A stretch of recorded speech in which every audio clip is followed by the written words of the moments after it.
거듭 말씀드리지만 오늘은 종려주일이고 또 한 주간 이제 고난 주간 우리가 보내게 되겠습니다. 앞에 있는 이 꽃들 보시죠. 제일 앞에 아래에 보라색 꽃은 주님의 고난을 상징하는 것이고, 또 붉은색 카네이션과 꽃 이름은 잘 모르겠습니다만 붉은색 꽃은 예수님께서 우리 죄를 위하여 십자가에서 흘리신 붉은 보혈, 그 보혈을 상징하는 것이고, 이제 흰색 꽃은 오늘 본문에 나와 있는 것처럼 건축자들이 버렸지만, 그 버린 돌이지만 모퉁이의 머릿돌이 되는, 이것은 예수님께서 부활하심으로 이루신 일이기에 바로 부활을 상징하는 흰색 꽃입니다. 여러분, 우리가 항상 이와 같은 그림을 그려가면서 나도 고난을 거쳐서 정말 주님이 걸어가신 그 길 같이 따라가는 그런 삶, 이것이 곧 그리스도인다운 삶이요, 또 주님께서 우리에게 걸어가도록 앞서 행하시고 또 우리에게 힘을 주시는 그러한 삶의 모습이다, 이렇게 우리가 생각하고 다시 한번 정말 믿음이 더욱 견고해지고, 이 혼란 중에도 주님 바라보면서 늘 주님 주시는 기쁨으로 승리하시는 저와 여러분들 되시기를 주의 이름으로 축복합니다. 한 주간 동안 이제 살아가면서, 또 한 달 동안 살아가면서 우리의 삶이 어떠했는가라고 하는 것은 주님이 이 종려주일이라고 우리가 기념하는 이날부터 십자가에 달려 죽으시기까지 한 날 한 날 이 보내신 주님의 모습을 보면 우리가 정말 한 시도 한 날도 허투루 보낼 수 없다라고 하는 것. 우리는 흘러가는 그냥 날들로 보낼 수 있는 그런 여지가 많은 사람들이에요. 물론 바쁘게 일하고 나는 부지런히 살았습니다라고 그렇게 말할 수 있지만, 그것이 과연 무슨 동기로 무슨 목적으로 우리가 살아가고 있는가라고 하는 것, 분명히 우리는 스스로 점검해야 된다라고 하는 것입니다. 예수님께서는 우리가 종려주일로 기념하는 바로 오늘 예루살렘 입성하셔서 이제 그 다음날 월요일에 하신 일이 무엇인지 아세요? 오늘은 바로 그것과 관련된 말씀을 함께 나누려고 합니다. 월요일에 예수님께서 처음 하신 것이 바로 11장의 앞부분에 기록되어 있는데, 대표적인 것이 바로 성전을 청소하신 것입니다. 성전을 청소하시기 위해서 예수님은 이 땅에 오신 줄 믿으시기 바랍니다. 저와 여러분들의 이 건물로 비유하면 우리 속에 쓰레기로 온갖 더러운 것으로 가득 찼어요. 강도의 구렬이 되어 있어요. 사단의 영, 세상의 영이 우리를 지배했어요. 근데 이것을 예수님께서 다 깨끗이 청소하시는, 이것을 그림으로 보여주신 것입니다. 이전에도 예수님의 성전을 만민의 기도하는 집이고 성령 하나님이 임재하셔서 하나님이 거하시는 집인데, 그것을 강도의 구렬로 만들었다 해서 정말 분노하시는 그 하나님의 모습을 보이셨잖아요.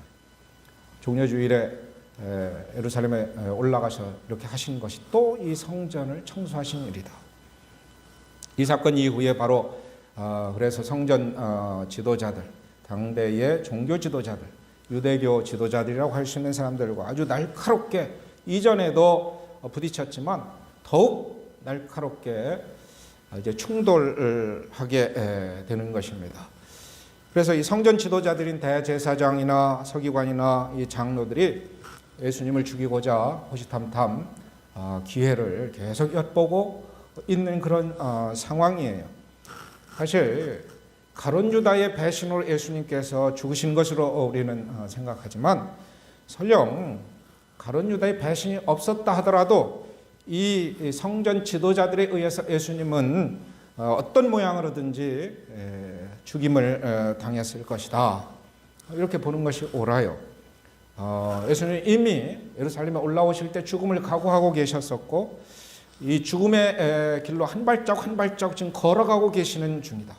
그러한 중에도 정말 담대하게 당당히 예수님은 이 마지막 십자가에 오르시기까지 하실 일들을 하고 계시는 그런 모습을 우리는 보게 되는 것입니다. 이제 예수님께서 성전을 이렇게 청소하시니까 무슨 권세로 성전에서 장사하는 자를 다 내쫓고 성전을 가르치고 이렇게 하느냐, 이렇게 따지는 그런 성전 지도자들에게 들려주신 말씀, 물론 무리들도 함께 들었습니다만 비유로 들려주신 말씀이 바로 오늘 우리가 함께 교독한 12장 1절부터 12절까지의 말씀이 됩니다. 많은 사람들도 함께 들었기 때문에 사실은 당장에 예수님을 자신들의 권세로 체포하고 할 수도 있었지만 이 무리 눈치를 보느라고 그렇게 하지는 못해요. 그래도 고난주간을 차근차근 주님께서 이제 보내시는 그런 기간, 말미를 얻게 되는 것입니다. 예수님은 사실 중요한 교훈을 가르치시고 또 사람들에게 그 말씀을 전하실 때에 비유라고 하는 방법을 사용하셨다는 것 우리는 잘 알고 있습니다. 이 엄중한 시기에도 바로 이 성전 지도자들, 종교 지도자들과 무리들에게 비유로 말씀하고 계십니다. 사실 비유라고 하는 것은 영어로는 이제 parables 하는 단어를 쓰는데 이것은 원래 헬라어를 그대로 음역을 하는 것입니다. 헬라어로는 비유가 파라볼레라고 하는 단어인데 이 뜻은 원래 파라는 곁에, 내 곁에 오세요라고 할 때 곁에 이것이고, 그 다음에 볼레는 던지다 이러는 거예요. 그러니까 이 의미는 뭐냐면 곁에 던져둔 것이다 이런 의미예요. 우리 곁에 둔 건 친숙하잖아요. 다 내가 가까이에서 일상에서 늘 쓰는 것이잖아요. 내가 정말 늘 친밀하게 대하는 그런 사람들이잖아요. 비유가 그와 같은 것이다. 그러니까 무슨 흔히 얘기하는 고담준론이라고 일컫는 뭐 추상적이고 어려운 논리와 이런 내용이 아니에요. 아주 쉬운 그런 말로 사람들이 다 이해할 수 있도록 이제 교훈 그리고 그 이야기를 통해서 진리를 가르치는 예수님의 특유의 방법이었다라고 하는 것입니다. 이 비유에는 진리도 거기에 담겨져 있고 교훈도 거기에 따르는 그야말로 마음의 그 이야기로 가득 차게 하는, 이야기의 힘으로 사람들을 변화시키는 그런 교훈의 힘도 거기에 담겨져 있다라고 하는 거예요. 한마디로 이 비유는 예수님의 그림 그리기라고 보면 됩니다. 그림 그려서 보여주는 거예요.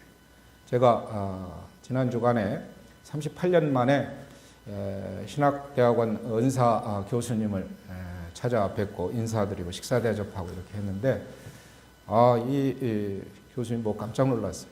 지금 85세신데 옛날 제가 신학교에서 뵀을 때 그 얼굴과 똑같다고 하면 뭐 과장이겠지만 85세라고는 믿기지 않을 정도의 그런 정말 건강한 그런 모습이셨어요. 물론 조금 있다 보니까 귀도 잘 안 들리시고 또 다리도 조금 불편하셔서 온전히 걷지 못하시는 그런 모습이지만 이 교수님이 저희들은 이 코로나19 때문에 대구로 들어가는 것까지는 생각지도 않았는데 선생님 집에 왔으면 집에 들어가야지 무슨 얘기냐고 하면서 집으로 저희들 초청해서 이제 대화를 나누는데 이 교수님이 지금 하시는 일이 그거예요. 나는 영원한 현역이다. 그러면 내가 지금 이렇게 성경 공부를 가르치고 있다면서 성경 공부 그 교재 가르친 그 프린트한 것을 보여주는데 거기에 이분의 특징이 뭐냐면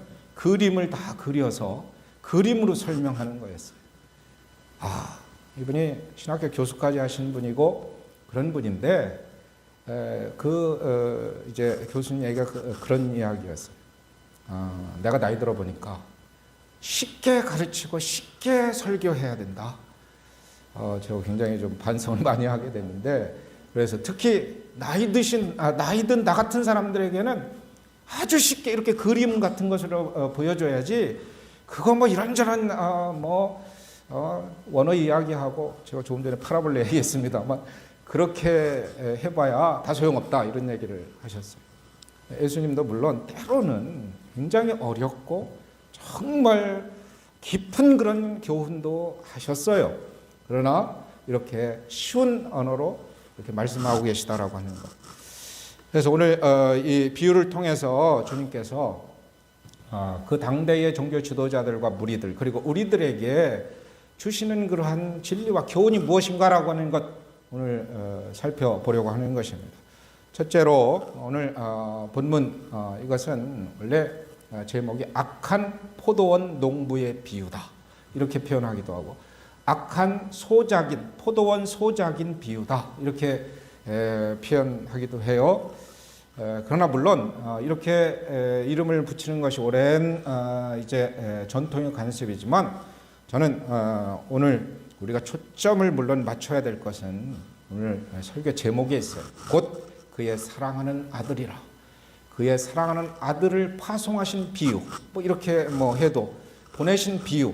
이렇게 해도 좋겠다라는 생각이 들어요. 우리가 탕자의 비유를 기다리는 아버지의 비유라고 요즘엔 많이 바꿔서 하는 것이 뭐예요? 그 메시지, 그 교훈과 진리의 핵심이 뭐냐라고 하는 것을 정확히 나타내는 제목을 이제 붙이는 것이 더 바람직하다라고 하는 차원에서 그렇게 하는 것인데 마찬가지입니다. 그래서 저는 오늘 이 포도원 이야기, 포도원을 중심으로 한 이 이야기 속에서 주시는 그 진리와 교훈이 뭐냐라고 하는 거예요. 첫 번째는 오늘 본문에서 우리가 하나님이 어떤 분인가라고 하는 것을 우리는 발견할 수가 있습니다. 여기 한 사람이 포도원을 만들었다 이렇게 얘기합니다. 이 한 사람이 누굽니까? 여기서는 사람으로 표현되어 있지만 바로 하나님이신 줄 믿으시기 바랍니다. 하나님을 지금 말씀하고 있는 거예요. 이 하나님이 어떻게 했다고 나옵니까? 거기 보면 포도원을 만들었다. 근데 포도원을 만들었는데 그냥 만든 게 아니에요. 1절 보게 되면 먼저 산울타리로 둘렀다. 그 다음에 즙자는 틀을 만들었다. 또 망대를 지었다. 이렇게 얘기합니다. 그렇죠? 이렇게 만든 어떤 구체적인 것이 이렇게 묘사하고 있어요. 포도원을 만들 때 그냥 포도원만 딱 해놓고 그친 것이 아니라 그것을 잘 보호하기 위해서 산울타리도 만들고 그 다음에 나중에 열매가 열리면 포도주를 만들기 위해서 포도 틀과 그 다음에 그 이제 포도즙을 받을 수 있는 그런 시설들을 다 만들었다라고 하는 것이죠.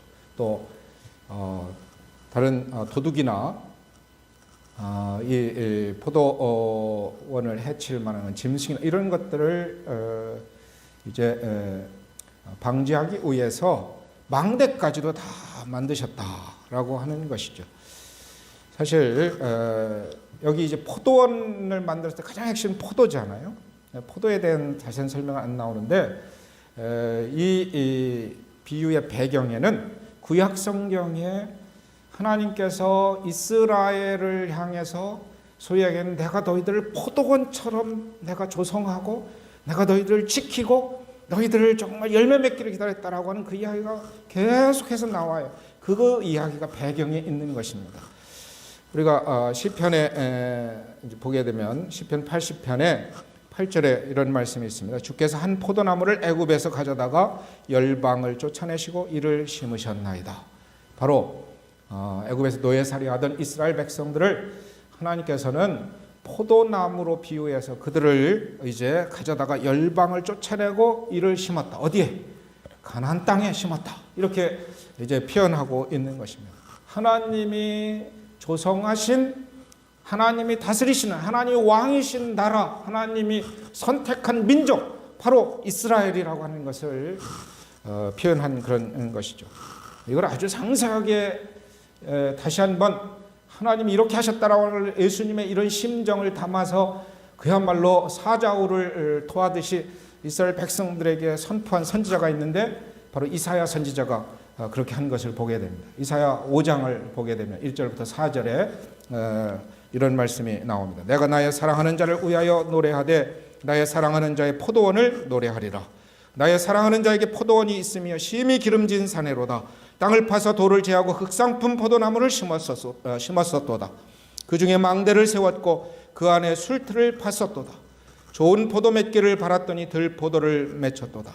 예루살렘 거민과 유다 사람들아 구하노니 이제 나와 내 포도원 사이에 판단하라. 내가 내 포도원을 위하여 행한 것 외에 무엇을 더할 것이 있었으랴.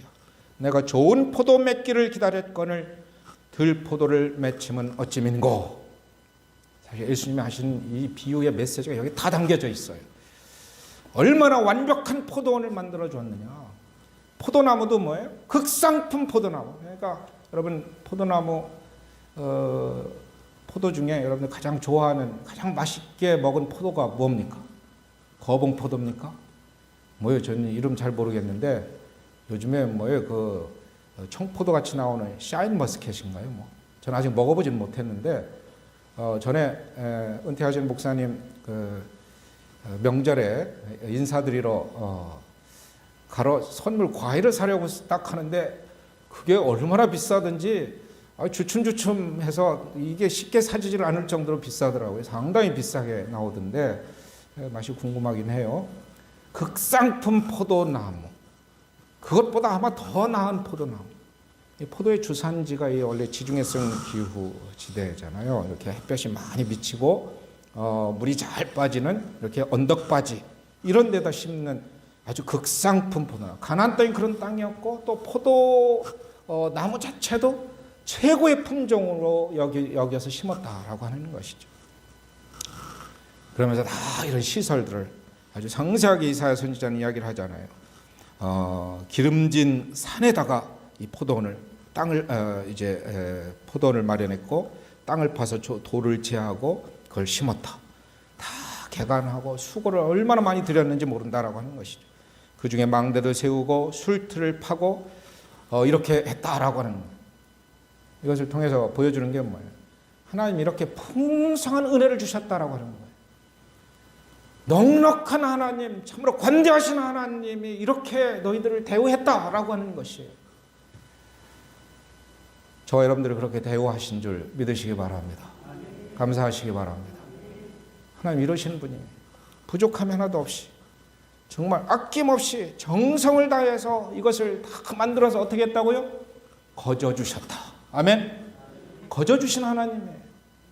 넉넉하게 풍성하게 그야말로 부족함 없이 다 지극정성으로 갖고 와서 그걸 다 맡겨주신 거예요. 선물로 우리에게 주신 거예요. 이게 오늘날 우리들로 치면 당대의 유대인들과 유대 종교 지도자들에게 마찬가지로 하나님 이런 좋은 환경, 우리의 삶의 환경을 다 이렇게 마련해 주셨다라고 하는 거예요. 여러분 생각해 보세요. 우리의 가족, 우리의 생명, 우리의 건강, 우리의 일터, 우리의 나라, 이 모든 것들 다 하나님께서 사실 거저 주신 거잖아요. 내가 만든 거 아니라고요. 하나님이 주셨어요. 오늘 요즘 공기가 나빠서 그렇긴 하지만 정말 사계절이 뚜렷한 이 땅과 그 다음에 높은 하늘, 맑은 공기 이런 것도 다 하나님께서 다 마련해서 공짜로 우리에게 거저 주신 거잖아요. 얼마나 넉넉하시고 얼마나 정말 우리를 사랑하셨으면 이랬을까. 구약 성경에 하나님의 언약 백성인 이스라엘에게 이렇게 대하셨다라고 하는 거예요. 그때는 그런 이야기를 합니다. 하나님께서 우리 사람을 6일째 창조하신 이유가 있다. 그것은 왜 그렇습니까?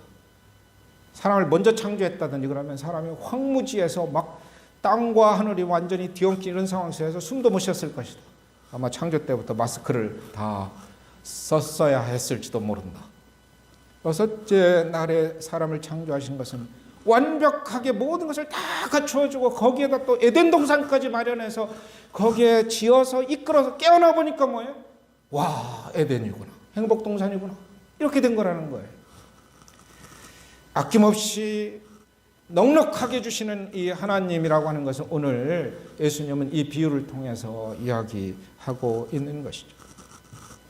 하나님은 우리에게 준비해서 모든 것 주시는 하나님이신 것을 성경은 계속해서 강조합니다. 그 하나님의 이름이 어떤 이름입니까? 바로 여호와 이레인 줄 믿으시기 바랍니다. 여러분 여호와 이레라고 하는 이것은 아브라함 스토리에서 나오는 이제 하나님의 이름인데 이것은 아브라함이 처음에 믿음으로 물론 하나님의 음성 듣고 그가 순종해 떠났지만 믿음이 형편없었잖아요. 계속 실수합니다. 시행착오 많이 겪습니다. 저와 여러분들의 모습이에요. 그런데 바로 이 여호와 이레라고 하는 이 하나님을 그가 고백하는 그 단계는 이 아브라함이 거의 최종적인 신앙 훈련 단계를 거쳐서 아주 완숙한 그런, 하나님이 정말 나의 하나님이고 하나님 한 분만으로 나는 만족해서 하나님이 약속으로 주신, 하나님이 나에게 허락하신 부유함, 이것도 뭐예요? 롯과의 관계에서 이미 포기하고 그랬잖아요. 그들이 실수하고 이러는데 나중에는 뭐예요? 하나님이 약속으로 주신 그 아들 이삭까지도 하나님께서 내어놓으라 하니까 기꺼이 내어놓을 만큼, 하나님 한 분만으로 나는 기뻐할 수 있고 만족할 수 있다라고 하는 그런 신앙의 경지에 이르렀을 때 하나님께서 이삭 대신 제물로 바칠 양을 준비해 놓으신 그것을 경험하는 거예요. 우리도요, 말로만 그냥 여호와 이래 여호와 이래 하나님 준비해 주세요, 예배해 주세요. 우리도 그 연단 과정 거쳐야 된다니까요. 그래야 그 넉넉하신, 그 풍성하신 하나님이 주신 것에 대해서 감사하고 찬송하고 기뻐할 수 있게 되는 줄 믿으시기 바랍니다. 사실 주님은 이 땅에 육신을 입고 오셔서 사실 낮고 천한 자리에 오셨지만 성령 하나님을 통해 늘 아버지 하나님과 교제하면서 아버지 하나님 한 분 이제 사랑에 감격하고 그 사랑에 충만해지면서, 그러면서 아버지 하나님께 주신 능력과 권세로서 아낌없이 그것을 목 잡는 양같이 떠돌아다니는 이스라엘 백성들, 그들에게 병도 고쳐주시고 그들에게 필요한 양식도 때로는 마련해 주시고 때로는 그들을 정말 천국 백성으로서의 그런 비전을 품도록 그들에게 하늘나라의 그런 교훈, 하늘나라의 비밀도 가르쳐 주시고 아낌없이 다 쏟아부으시고, 이제 왜 종려 주일에 예루살렘으로 입성하셨어요?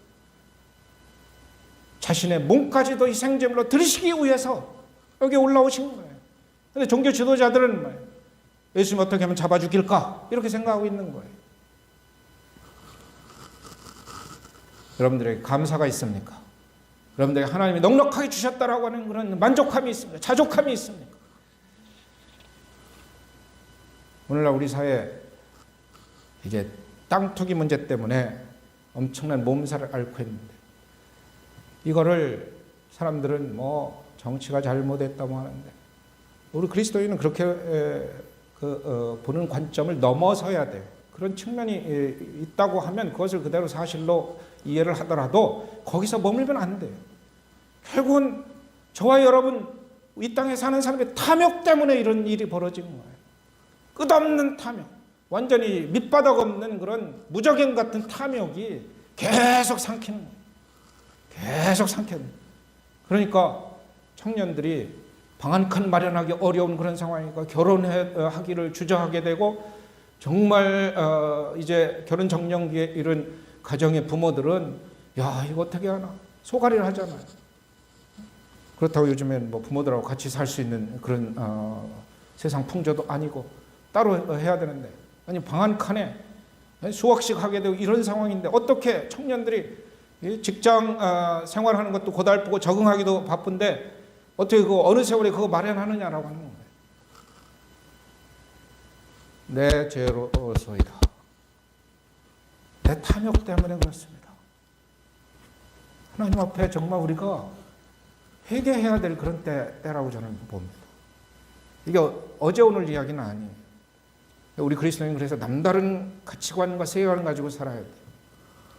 뒤에도 나옵니다만 하여튼 하나님이 이렇게 풍성하게 주셨는데 이스라엘 백성들도 마찬가지로 그냥 풍성한 것이 내가 누리는 것만 그렇게 풍성하게 줬다고 생각하는데 놀라운 비밀이 있어요. 우리가 에베소서에 보게 되면 하나님께서 이렇게 말씀하셔요. 10절에 우리는 그의 만드신 바라 그리스도 예수 안에서 선한 일을 위하여 지으심을 받은 자니 이 일을 하나님이 전에 예비하사 우리로 그 가운데서 행하게 하려 하심이라.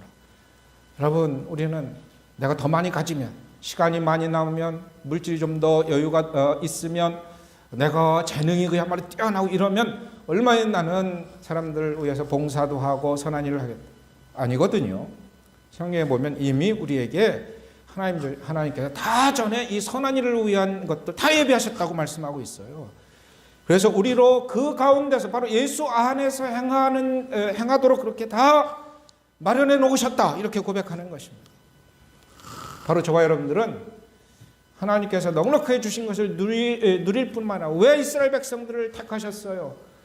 이방 나라의 제사장 나라로 선한 일을 하도록, 하나님을 드러내도록 그들을 그렇게 선대하신 것이잖아요.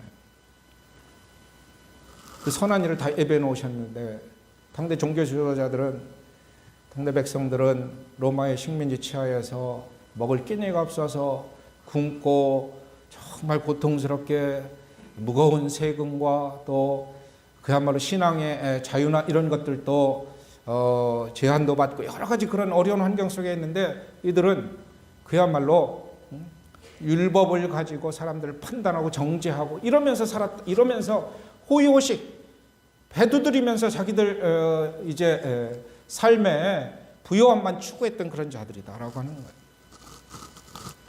여러분, 오늘 우리가 사는 삶의 환경에서 우리가 볼 때 나는 이것도 없고 저것도 없고 참 힘들고 어렵습니다. 이 세상이 불의하기 때문에 우리가 누구는 많이 쌓아놓고 누구는 그야말로 새벽부터 밤까지 늦게까지 일해도 정말 빚 갚으랴 뭐하랴 막 고통스러운 이런 상황, 때는 원망스럽기도 하잖아요. 그러나 여러분, 하나님께서 우리에게 넉넉하게 다 마련해 놓으셨다는 그 비전 품고 여러분들 정말 주님을 의지하고 믿음으로 살아가시기를 주의 이름으로 축복합니다. 그게 우리가 걸어야 할 길이죠. 자, 오늘 이 비유에서 둘째로 우리가 이제 깨닫게 되는 교훈이 있습니다. 바로 여기 한 사람이 왜 포도원을 만들어서 이렇게 정성껏 다 준비해서 선물로 참으로 관대한 마음으로 다 주셨느냐라고 하는 거예요. 그건 바로 포도원 소출이라고 표현되어진 2절에 또 1절 하반절에 새로 줬다라고 하는 이런 것인데, 이게 뭐예요? 바로 하나님은 자기 백성이 좋은 열매를 맺기를 기대하고 계시다라고 하는 거예요. 그 기대가 그냥 기대가 아니라 아주 간절한 기대예요. 예? 여기 새를 주고 타국에 갔다라고 하는 이 표현, 2절에 때가 이름에 농부들에게 포도원 소출 얼마를 받으려고 한 종을 보냈다 이렇게 얘기합니다. 이건 뭐예요? 이 열매를 기대하시는 하나님은 뭐예요? 바로 이 포도원의 주인이라고 하는 주인의 소위 당연한 권리로서 이것을 기대하고 계시다라고 하는 거예요. 새를 얻은 농부들이 이 주인된 입장에서는 뭐예요? 열심히 포도원을 가꾸어서 좋은 열매를 맺게 함으로 자신들도 그것으로 먹고 살고, 이 포도즙이라고 하는 것은 상징으로 볼 때는 가장 기쁜 것을 누린다라는 것의 상징이거든요. 그러니까 이 하나님이 주신 것에 정말 놀라운 기쁨을 다 누리도록 하고, 그 다음에 뭐예요? 주인에게 돌아갈 분량, 그 기쁨이라는 건 함께 해야 되는 거잖아요. 주인과 함께 해야 된다라고 하는 거예요. 그걸 새라고 표현하는 거예요. 여기 새도 보게 되면 이제 그 소출 얼마를 새로서 받으려고 했다 이렇게 나와요. 1절 2절에 보면 이것은 아주 지극히 작은 것을 이제 주인으로서 하나님은 요구하신다라고 하는 것이죠. 상징적인 것이에요. 이거 내 거라고 하는 것을 내가 인정하는 그런 수준이면 나머지는 내가 너에게 맡겨준 거예요. 그러나 잊지 마라. 100에 99 너한테 쓰도록 다 맡기고 100에 1 아니 10에 1 이것이 그냥 그것도 내가 뭐 그거 먹고 내가 마시고 하느냐, 그거 다 또 너희들 선한 일을 위해서 다 쓰도록, 이웃을 위해서 쓰도록 그렇게 하는 것인데, 그것은 바로 모든 것이 다 내가 주인이고 내가 너희들에게 은혜로 준 것이라고 하는 것을 잊지 말라라고 하는 그런 하나님의 주인 되심에 대한 그런 확인이거든요.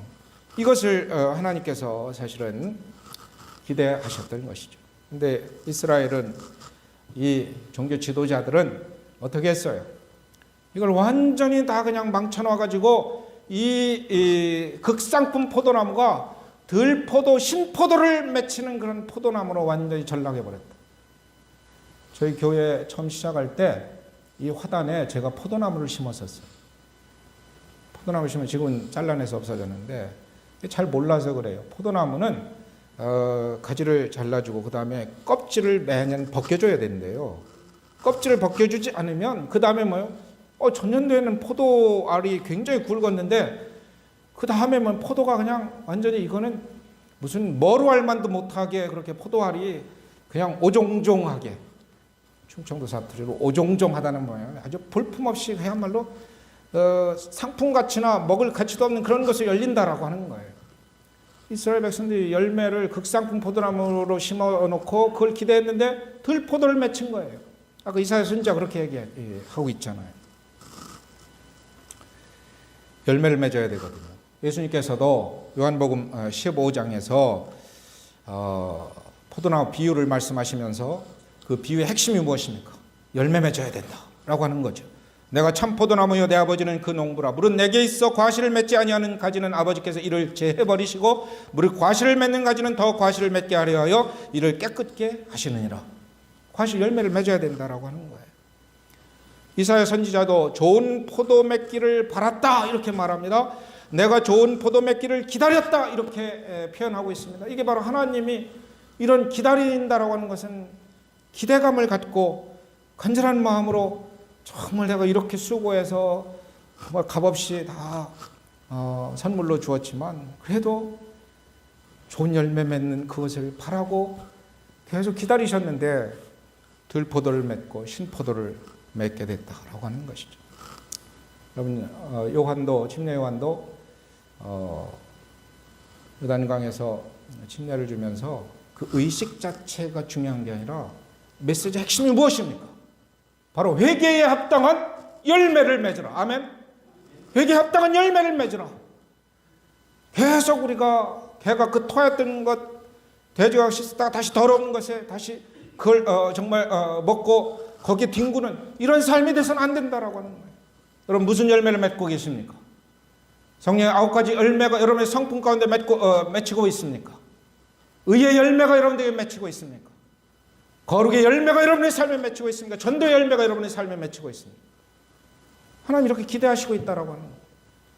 우리가 바리새인 하지만 우리 속에 바리새적인 요소가 얼마나 많습니까?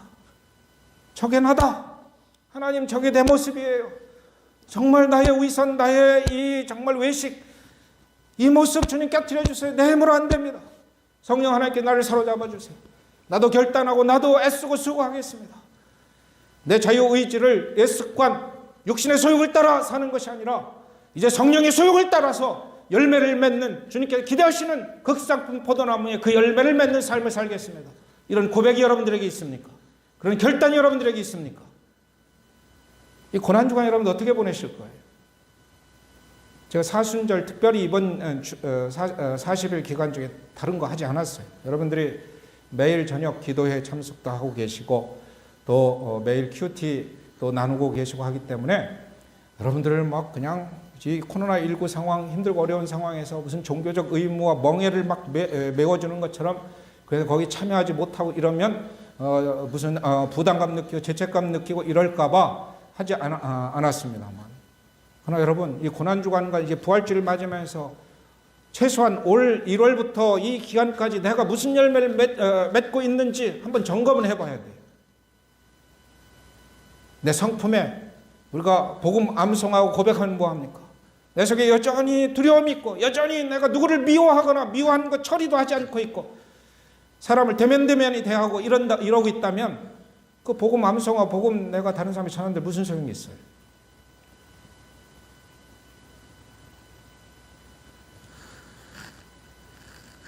성령의 열매 풍성히 맺는 여러분들 되시기를 주의 이름으로 축복합니다. 의의 열매나 전도의 열매나 선한 모든 열매들 맺히시기를 주의 이름으로 축복합니다. 오늘 그걸 교훈하고 계신 거예요.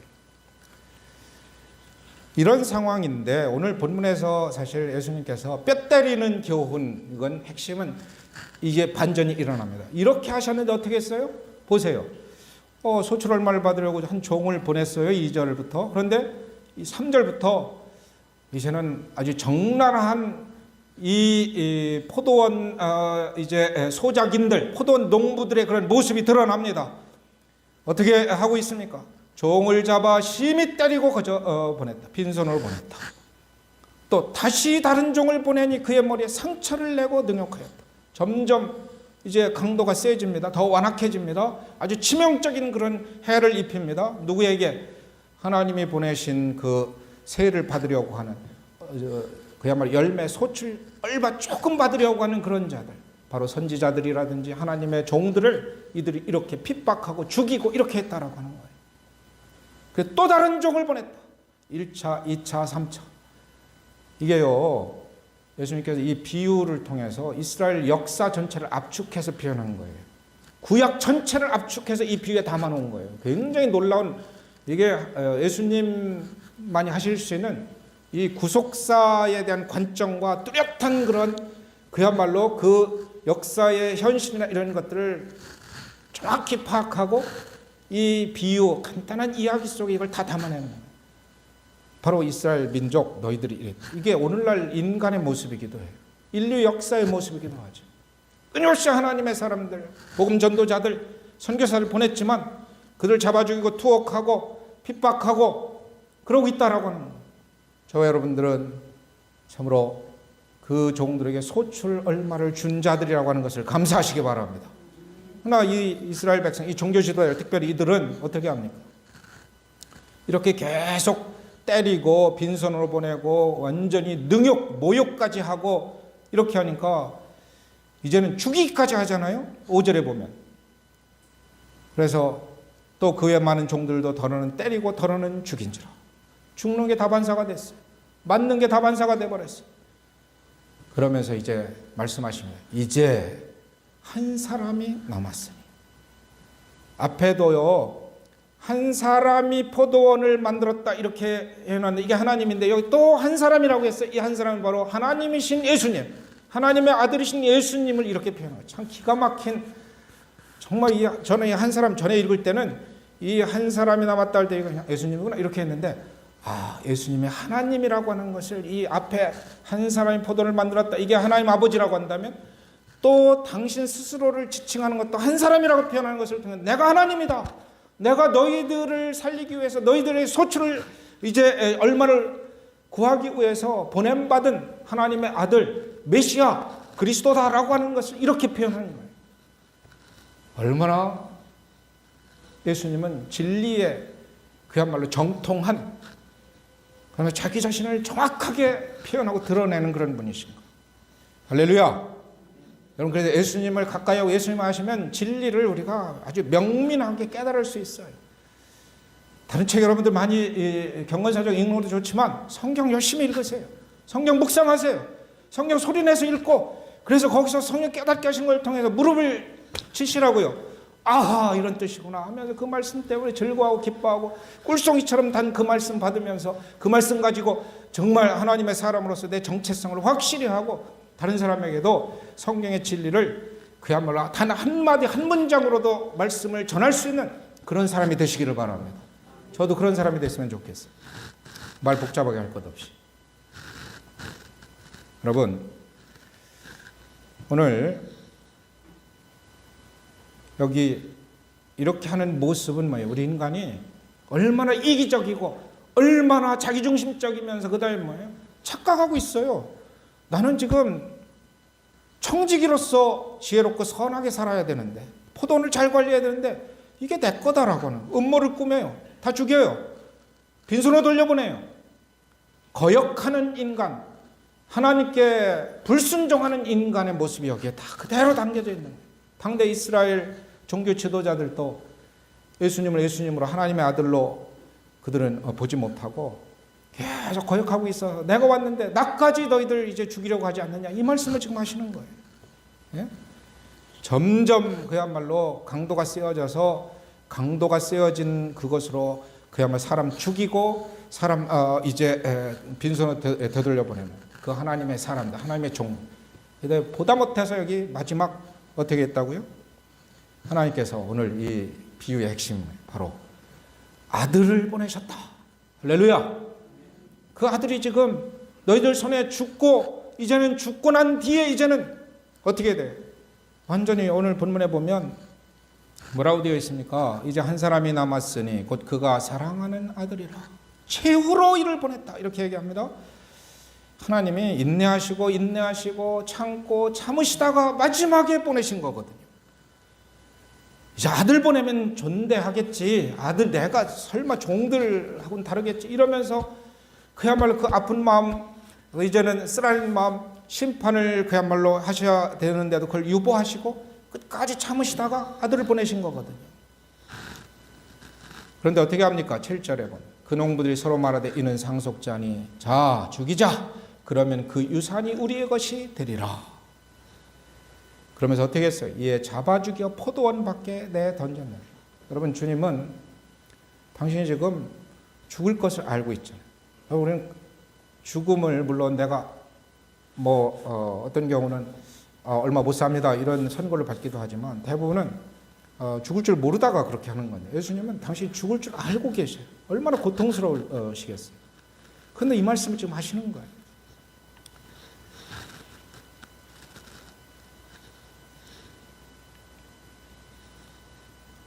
잡아 죽임을 당하고 포도원 밖에 내던져지는 그 예루살렘 성문 밖에 완전히 내던져지는 시체 냄새로 그야말로 이제 가득 찬 그런 골고다, 그야말로 저주받은 그런 동산 그 무덤 그 한복판에서 예수님이 죽으실 수밖에 없다고 하는 것을 지금 말씀하시는 거잖아요.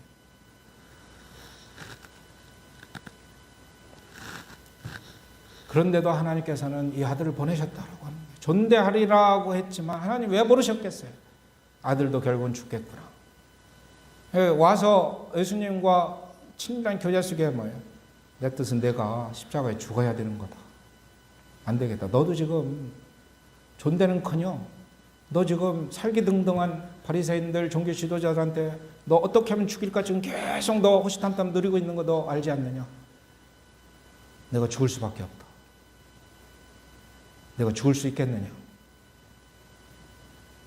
하나님은 아들을 보내셨을 뿐만 아니라 그 보내신 아들 예수님을 죽음의 자리까지 다시 보내시는 거예요. 어떻게 보면 저는 이중파송이라고 보여져요. 이 땅에 보내신 것도 죽음과 방불한 그런 자기를 비우고 자기를 낮추신 것인데 거기서 또 죽기까지 그 죽음의 자리까지 십자가의 자리까지 보내신다고 하는 것은 이중으로 하나님께서 아들을 사지로 내모신 것이다 라고 하는 거예요. 여러분, 오늘 이 말씀을 주님께서 하시면서 뭐라고 얘기합니까? 포도원 주인이 어떻게 하겠느냐? 와서 그 농부들을 진멸하고 포도원을 다른 사람들에게 주리라 이렇게 말합니다. 여러분, 예수님을 보내셔서 예수님이 하나님의 아들이요 또 우리에게 그야말로 하나님의 은혜로 주신 것들을 그걸 인정하고 하나님의 아버지로 또 하나님을 우리를 다스리시는 왕으로 정말 하나님을 우리의 삶의 주인으로 우리가 인정하고 그걸 받아들이기만 하면 우리는 정말 계속해서 포도원을 누릴 수 있어요. 영원한 생명 누릴 수 있어요. 그런데 이걸 거절하게 되면 어떻게 된다고요?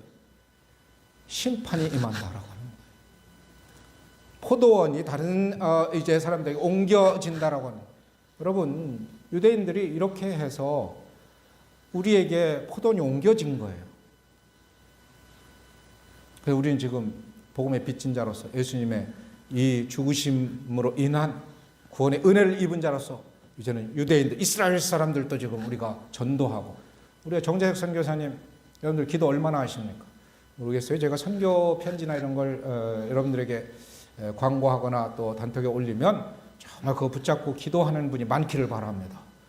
정말 이스라엘이든 터키든 아니면 대만이든 아니면 중국이든 아니면 일본이든 우리는 빚진 자예요. 빚진 자기 때문에 이 포도원이 우리에게 옮겨졌다는 우리 감사하면서 뭐예요? 아까 말씀드렸잖아요. 선한 일을 할 수 있도록 이미 다 예비하시고 준비하셨다. 그 선한 일 가운데 가장 그야말로 최고봉의 선한 일이 뭐예요? 바로 복음을 전하는 일이고 영혼을 구원하는 일인 줄 믿으시기 바랍니다. 반역하는 인간들이 많을지라도 하나님께서는 오늘 이 일을 무엇을 통해서 이루신다고 말씀하고 있습니까? 아주 놀라운 예언을 이 비유에서 하십니다. 아마 사람들이 거의 다 못 알아들었을 것 같아요. 10절 이하의 말씀이 그것입니다. 너희가 성령의 건축자들이 버린 돌이 모퉁이의 머릿돌이 되었나니 이것은 주로 말미암아 되는 것이요 우리 눈에 놀랍도다 함을 읽어보지도 못하였느냐. 바로 예수님은 십자가에 달려 죽임을 당하시겠지만 그러나 하나님께서 나를 살리실 것이다. 부활, 제자들에게 끊임없이 십자가 고난과 부활에 대해서 계속해서 말씀하셨던 것을 이 비유에도 또 담아내신 거예요. 사람들에게는 버린 돌이 되어버렸지만 하나님에게는 모퉁이의 머릿돌, 코너스톤이 된다라고 합니다. 기둥이 세워지는 그리스도의 몸된 교회 하나님의 나라가 이제 이 터 위에 세워진다라고 하는 거예요. 이거는 우리 눈에 놀랍다라고 얘기하는 거예요. 부활만큼 신비한 게 어디 있습니까? 여기 흰 꽃처럼 고난과 그 다음에 십자가, 보혈, 피 흘림을 거쳐서 그야말로 영광스럽고 거룩한 그런 하나님의 존귀케 하시는 그런 이름이 되신 예수님. 여러분, 우리가 정말 이 종려주일과 고난주간 보내면서 이러한 하나님의 사랑과 또 예수님의 이 마음을 우리가 한번 그림으로 한번 그려봤으면 좋겠어요. 그림으로 한번 그려보세요. 나도 정말 지금 어떤 이제 그림의 한 부분을 차지하고 있는가. 정말 극상품 포도원 속에서 여신이 부지런히 막 포도꽃이 아름답지는 않지만 포도 열매는 얼마나 탐스럽습니까? 꽃보다 더 아름다운 것이 열매잖아요. 그 열매를 지금 맺히고 있는 거. 주님께 그 소출 얼마를 내가 드릴 그것을 기뻐하면서 시간도 내어드리고 우리의 물질도 일부도 힘들고 어렵지만 선교를 위해서 이웃 사랑을 위해서 내어드리는 그런 마음으로 드립니다. 아니면 뭔가 아깝고 뭔가 인색하고 시간도 내일 더 바쁘고 내 어떤 이제 인생 즐거움을 위해서 시간을 엄청나게 많이 쓰고 쉬고 즐기고 누리는 데 많이 쓰면서 하나님께 소출 얼마 작은 드리는 것에 대해서는 정말 그것은 그야말로 이스라엘 백성들이 그랬던 것처럼 저는 것, 눈먼 것, 흠 있는 것 이런 것을 드리고 있는지 우리 스스로 한번 살펴봐야 되지 않겠습니까? 그러면 사망을 이기시고 부활하신 주님이 우리의 삶의 모퉁이돌이 되셨다고 하는 것을 감사하시기 바랍니다. 정말 우리가 이런 감사함이 있다고 한다면 우리는 다시 한번 우리가 받은 이 은혜에 대한 응답하는 삶으로 주님 앞에 우리 자신의 소출 그 얼마를 드리는 그 자리로 나아가야 될 줄로 믿습니다. 그런 삶으로 나아가신 저와 여러분들 되시기를 바로 이 종려주일부터 고난주간 그런 마음으로 보내면서 다 털어버릴 거 털어버리고 정말 온전히 가지 다 잘라낼 거 잘라내세요. 쓸데없는 것 열매 맺는 그 가지만 온전히 정말 예수께 붙어있고 성령께서 행하시는 그것만 붙들고 승리하시는 저와 여러분들 되시기를 주의 이름으로 축복합니다. 함께 기도하겠습니다.